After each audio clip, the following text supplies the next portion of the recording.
কলকাতা কাস্টমসের head office. দেখুন এখানকার প্রতিটি বিল্ডিং কিন্তু একদম ঐতিহাসিক। নমস্কার বন্ধুরা, আমি রাজু সরকার। দেখুন আমি এখন কলকাতার হেয়ার স্ট্রিট মানে দিবাগ অঞ্চলে রয়েছি। আর এই এলাকাটি হচ্ছে কলকাতার একদম ঐতিহাসিক স্থান। আমার সামনে দেখুন, এটা হচ্ছে ভারতীয় রিজার্ভ ব্যাংকের মিউজিয়াম, যেটি খুব সুন্দর। ভেতরে গেছিলাম, আপনাদেরকে অবশ্যই দেখাবো। দেখুন এখানকার প্রতিটি বিল্ডিং কিন্তু একদম ঐতিহাসিক, পুরো সেই ব্রিটিশ আমলের তৈরি। সেই ব্রিটিশরা চলে যাওয়ার পরে সেই বিল্ডিংগুলোকে বিভিন্ন রকমের কাজে লাগানো হয়েছে। এই বিল্ডিংটিকে দেখুন, এটা একদম পুরো স্টাইলটা একেবারে সেই গ্রিক রীতিতে তৈরি।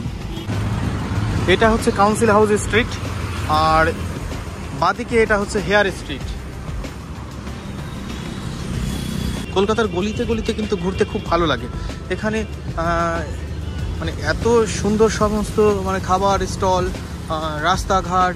এটা হচ্ছে টেলিফোন হাউস, পুরনো বিল্ডিং, পরবর্তীতে টেলিফোন হাউসে রূপান্তরিত করা হয়েছে, বোঝাই যাচ্ছে। মানে বিএসএনএল এর সদর অফিস।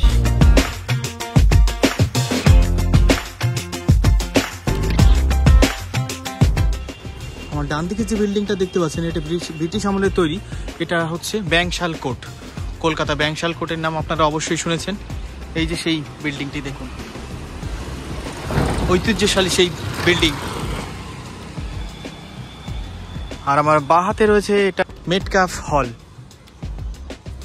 এটা মেটক্যাফ হল চার্লস মেটক্যাফের উদ্দেশ্যে, স্মৃতির উদ্দেশ্যে এই মেটক্যাফ হলটি নির্মাণ করা হয়েছিল 1844 সালে।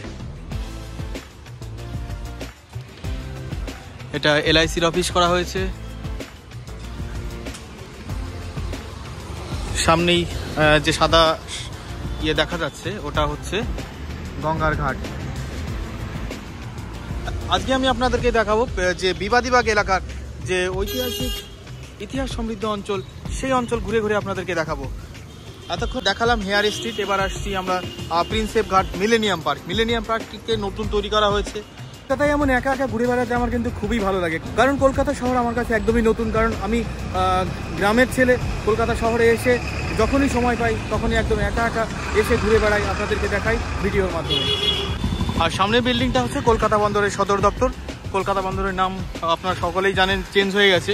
এটা এখন শ্যামাপ্রসাদ মুখার্জি বন্দর নামকরণ করা হয়েছে।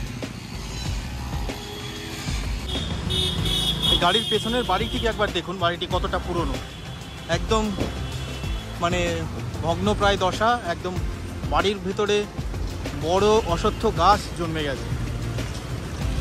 এই সমস্ত পুরনো বাড়ি এই এলাকায় দেখে মনে হয় যে এই এলাকা এক সময় কতটা সমৃদ্ধশালী ছিল। এটা হচ্ছে কাস্টমসের হেড অফিস, কলকাতা কাস্টমসের হেড অফিস। কলকাতা শহর কিন্তু ব্রিটিশরা আসার আগে থেকেই একদম প্রসিদ্ধ রয়েছে, কারণ ব্রিটিশদের আগে পর্তুগিজরা এসেছিল। সেই পর্তুগিজদের প্রধান পছন্দের শহর ছিল এই কলকাতা। এটা হচ্ছে বিবাদিবাগ স্টেশনের সংলগ্ন যে গঙ্গার ঘাট, সেই গঙ্গার ঘাটের অংশ।